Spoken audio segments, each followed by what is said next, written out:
तो जी। अगर मान लीजिए मैं हूँ, मेरा कल को विवाह हो जाता है और मैं चाहता हूँ कि मेरा जो बेटा हो उसका आचरण, आचार विचार हर तरीके से वो राजा रामचंद्र जी जैसा हो, तो क्या मैं संस्कारों को फॉलो करके, अगर मैं सारे संस्कार फॉलो करूँ और मैं अपने बच्चों को ऐसे संस्कार प्रोवाइड कराऊँ इस तरीके से उसको, उसकी अपब्रिंगिंग, तो क्या मैं राजा रामचंद्र जी ऐसा बच्चा पाल सकता हूँ अपने? बिल्कुल, हमारा प्रयास यही है कि ये राम, कृष्ण, हनुमान, भीम, जो भी ये हमारे महापुरुष हुए, हमारे बीच में हुए, आज फिर से आ सकते हैं, फिर से पैदा हो सकते हैं।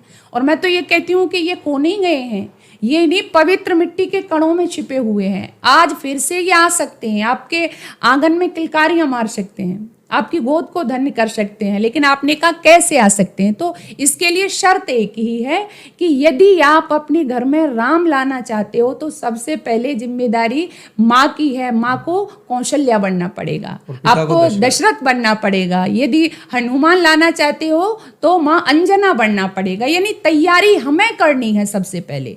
जैसा मैंने शुरू में भी कहा कि जैसा हम बच्चा चाहते हैं वैसा हम पैदा कर सकते हैं, लेकिन उसके लिए तैयारी हमें स्वयं करनी है। और ये तैयारी तो हमारे ऋषियों ने कहा कि ये 16 वर्ष पहले शुरू हो जाती है। किससे 16 वर्ष पहले? मान लीजिए आपने कहा कि मेरा विवाह हुआ, मैं ऐसी संतान चाहता हूं, तो इसके लिए आपको तैयारी करनी है। मान लीजिए आपके अंदर कोई दुर्व्यसन है ना, और अभी जो आपकी वाइफ, जो पत्नी आपकी बनेंगी, उनके अंदर कोई दुर्व्यसन है, तो फिर जो आपकी संतान आएगी घर में उनके अंदर भी हुआ जाएंगे। तो इसलिए तैयारी कहा पहले से 16 वर्ष पूर्व। तो वही आ गया कि जब आपको 16 वर्ष पूर्व आप तैयार होंगे, ना कोई आप मद्यपान करते हैं, नशाखोरी नहीं है आप में, कोई भी आपका गलत आचरण नहीं है, झूठ नहीं बोलते, आप चोरी की प्रवृत्ति नहीं है, तो इस तरह से आपका जीवन होगा, तो फिर वही सारा व्यवहार किस में आएगा? वो सारे संस्कार बच्चे में आएंगे। क्योंकि बच्चा जब पैदा होता है तो वो दो तरह के संस्कार लेकर के आता है।